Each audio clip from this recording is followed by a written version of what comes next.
Good morning. We're not in London, we're quite far from London. We're in a place called Banda Aceh.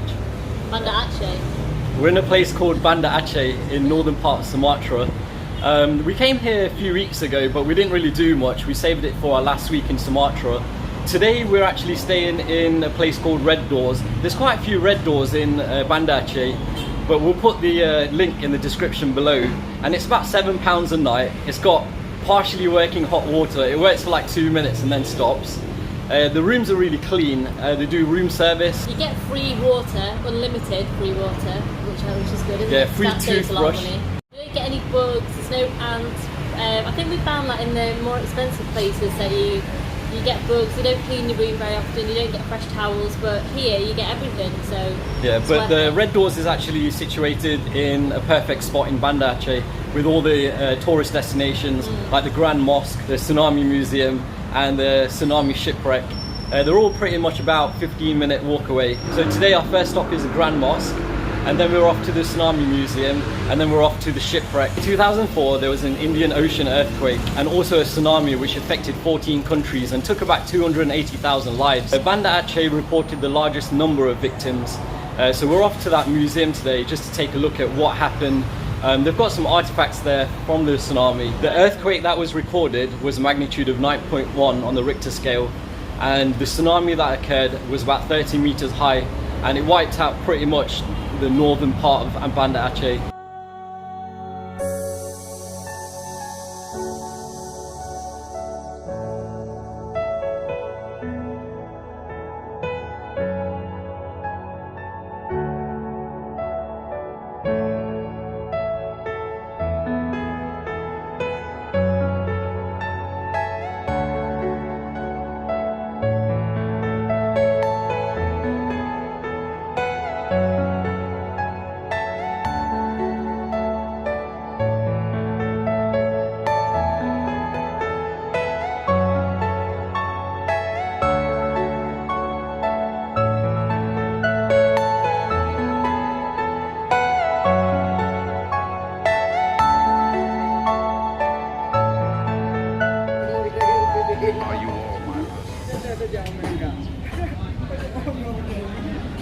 So at the entrance to the Grand Mosque, we got approached by a couple of people and we got asked to remove our shoes, which is a sign of respect. Yeah, sign of respect. And also we got given these gowns as well, so just make sure you're covered up when you come here. If not, then you can always get these gowns. They didn't charge anything for it. But we also got told that because we're non-Muslim that we're not allowed to enter the Grand Mosque. So we're just going to walk around the grounds and just take a few snaps of it instead. We have seen a few people on YouTube that have entered the mosque, but I'm not really too sure why we weren't allowed in today. But anyway, we got nice coverage on the grounds today, so we're just going to take a little walk around. Alafi forgot to take it off. Alafi forgot to take it off and walked around Banda Aceh.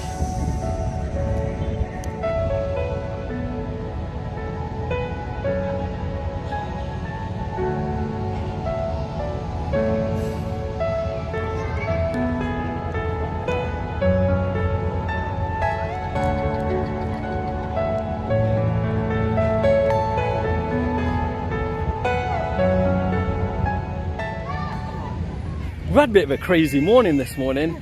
Ever since we left that donut and coffee shop, people have been stopping for us, like even the traffic. The traffic was on green light and they just all stopped at the traffic lights. Yeah, and just they all stared across. There was like heavy traffic, they all looked across and they were just staring. Even people that were driving as well, they were just staring, looking at us instead of looking ahead. And we met some police officers, about a good dozen of them, and we were trying to cross the road and there was like heavy traffic going across, and these police officers just stopped the traffic and like let us cross over. It was pretty mad. And every so often people are still taking pictures of us, asking us, oh, can you stop, can we take a picture and stuff. We don't mind, it's quite nice, but we're more concerned about their safety when they're driving. Like, you know, keep your eyes on the road instead of keeping eyes on the bunch of tourists. But I feel like we're the only tourists in Banda Aceh right now because we've not seen anyone, and it is low season as well, so yeah, it's pretty mad. I'm boiling as well wearing this gown. Don't know how the locals do it. We've seen people wearing like jumpers and hoodies and all sorts, really. I think it's winter for, well, is it winter for them right now? No, I don't feel like winter. Look, I'm I know, it's sweating for us, buckets. it's not winter because it's like our summer, but there's quite a few people I met in Pulau and they were wearing jumpers, and I kept asking them, "You're not hot?" And they're like, "No, I'm cold." So I can't figure it out, but I think it's their winter, so... Yeah, we're a bit disappointed that we're not allowed in the mosque, because it would have been quite nice just to go in, especially wearing gowns and stuff as well, maybe. But anyway, we're off to the Banda Aceh Tsunami Museum now. Yeah, so yeah, we'll see you there in a bit. See you there. Bye.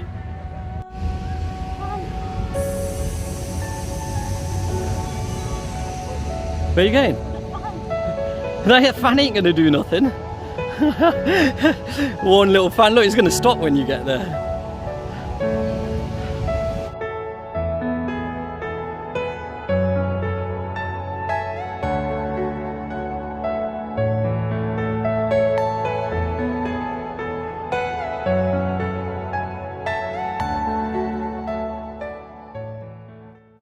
So if you come to Banda Aceh, get a bekak with this guy here. Okay, this is family. Wife. Oh, well. Yeah, wife. Okay, thank you. Nice to meet you. Okay, bye. Bye. They're really friendly people. All the people have been really nice. They just want to know like where we're from, what we're doing here, what we've seen. Like, they're just interested, I think, just to know. Yeah, even the cows and the goats and the chickens are interested as well. The cows will stop every now and then to take a good look at us. And everyone's been pretty friendly.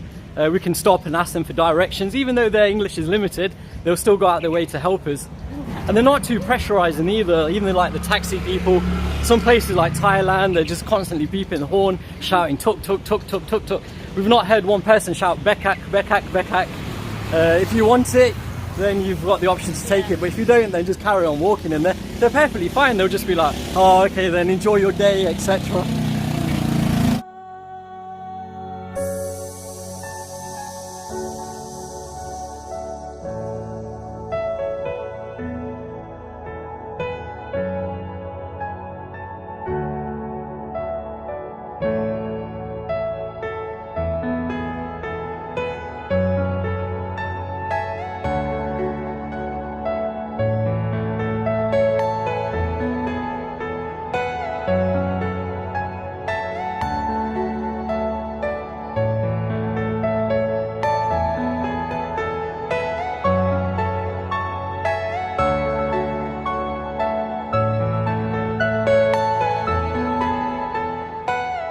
Two tickets to Banda Aceh Tsunami Museum are 10,000 Indonesian rupees each, and the opening times are up here, which is 9 o'clock till 4 o'clock daily.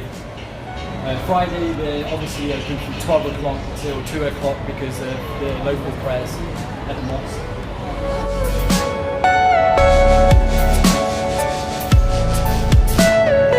Everything you know is in your mind.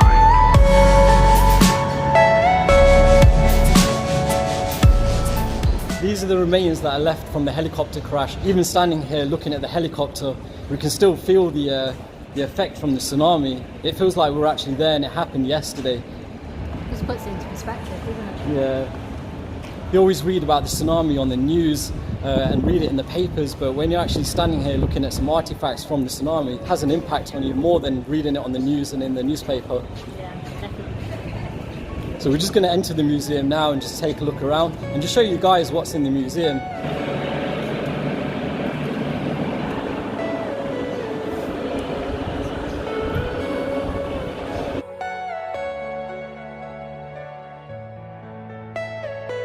Are you all my personal?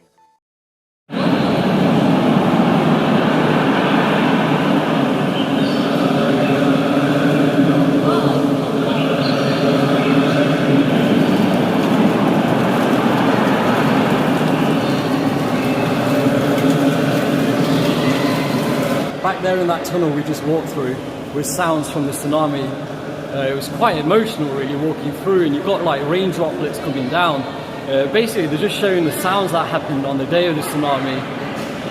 It was a bit emotional walking through there.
we've just finished up at the museum. It was pretty emotional. We went into a movie theatre where they showed us a 10-minute video about the tsunami and the after effects it had. There was like thousands of people that were left homeless, became refugees in their own state. We met a member of parliament as well in there, and his whole family was wiped out in the tsunami, and he was the only survivor.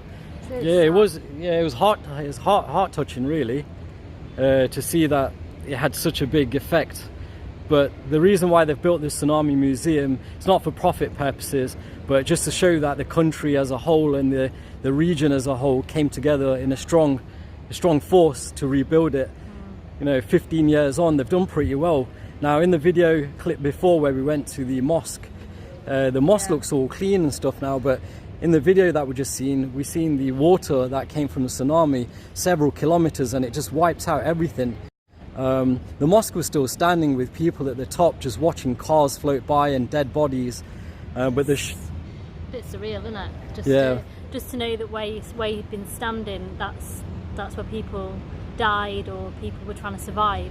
But even they found like animal carcasses, dead bodies, washed up cars, washed up boats, anything you can name of, like washed up houses, and everything was just floating several kilometers into Banda Aceh. And we just seen a map of Banda Aceh, like a recreated map of Banda Aceh, of what it used to look like before and then what it used to look like after. And a lot of 3/4 of it was just wiped out, with a few houses still remaining. And the landscape of the island's completely changed. It's not how it used to be. It's completely changed. It's just surreal. I don't know how else to describe it, really. It's sad. Yeah, it's sad to see Banda Aceh go through this, but it happened in 14 other countries as well. So, and before the tsunami happened, the Banda Aceh people, they've never heard of a tsunami and they've never seen it. They didn't know what it was. So the day it happened, they were just screaming and shouting for their lives. And only afterwards they realised that Japan had a tsunami. So they called it tsunami after the Japanese tsunamis. Well, actually, the word tsunami is actually a Japanese word for big wave. So that's what it's named after. We're off to see the Apung one, which was washed ashore during the tsunami in Banda Aceh, and they've left it there just in the middle of, like, I don't know what it's like, a village or a...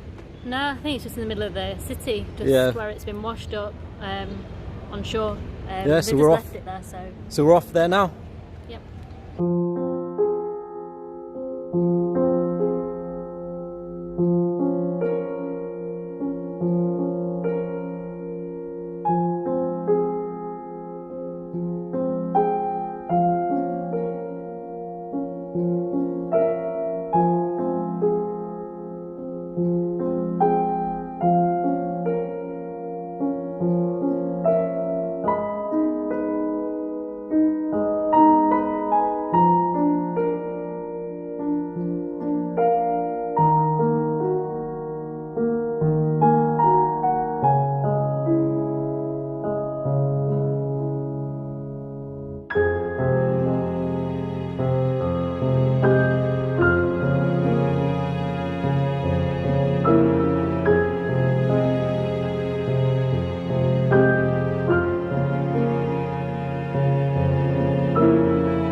just back over there where you can see those mountains.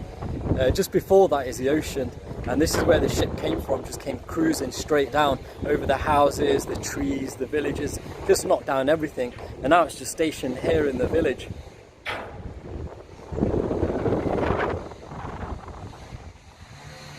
So we've got a crowd of people now that are taking pictures with us. Feel famous? Oh, we've got these guys as well. Oh, get in the picture. Wave to the camera. Oh, these guys.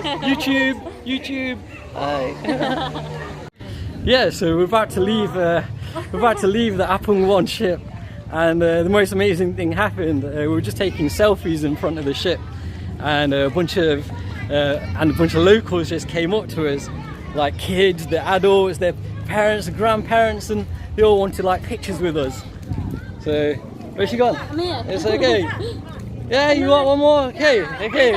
Yeah, so look, these are our fans. Look, these guys, all of them guys is like 1, 2, and there's a few more families down there. There's everyone wave. Okay, I think now we can successfully leave. No, it's been quite nice, but we can now safely leave. My cheeks are hurting. The ship. Yeah, I am as well. Like just one after the other. But I guess it's good advertising as well for Mad Paradiso. Okay, if you like this video and you enjoyed the clips, well, not really enjoyed because it was a bit of an emotional day. Well, yeah. But if you found it useful and if you're in this area, then definitely visit the 3 places. So you've got the Banda Aceh Museum, and then you've got the Apung ship, and then 2 places. Definitely visit the 2 places. Apung ship and the mosque, the Grand Mosque. And the Grand Mosque. And the locals are amazing. So, yeah. You know, that's one reason to come and visit. Yeah, we've had amazing time in Indonesia. Started off 3 months ago in Bali, and then we moved on to Lombok, back to Bali, and then we've come to Sumatra, and we travelled from middle of Sumatra around Medan all the way up to Bukit Lawang, went to Kabanjahi, Barastagi, and then Pulawai and Sabang, and now we're back in Banda Aceh. So this is where we're finishing the trip in Indonesia, Banda Aceh. Yeah, so I think it's been a good end, hasn't it? Yeah, it's been a good end to a good trip, and like we said, the people are amazing here, and the food's amazing as well, and really enjoy it. So yeah, we'll see you in Myanmar. Yeah, see you later. Okay, wait, 1, 2, 3, like and subscribe.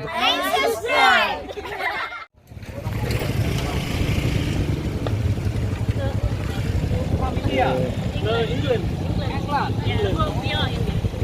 We're in the Becha. It's Becha. Okay, thanks. Again, we've been saying it wrong. We've been saying bekak, so that's why no one's understood. It's called Becha. So yeah, if you're in Sumatra, especially Banda Aceh. Banda Aceh. This is our driver. What's your name? Abdullah. This is Abdullah. Okay. Abdullah. So this is a becha, which is we've just got the becha from the Apung 1 to our hotel, which is about 10 minutes.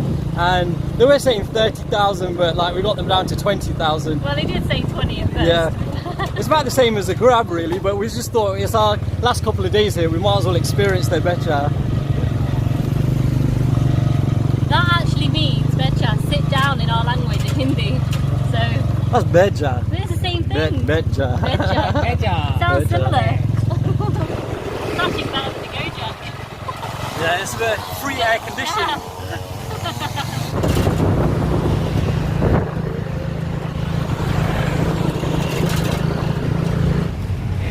Okay. Thank you. Okay, thank you. Bye. Bye. Yeah, so make sure you've got change, plenty of change with you, because when you get a becha or even a Grab sometimes, they don't have change on them. And we let them go a few thousand here and there, but definitely keep some change with you. Bye. Bye.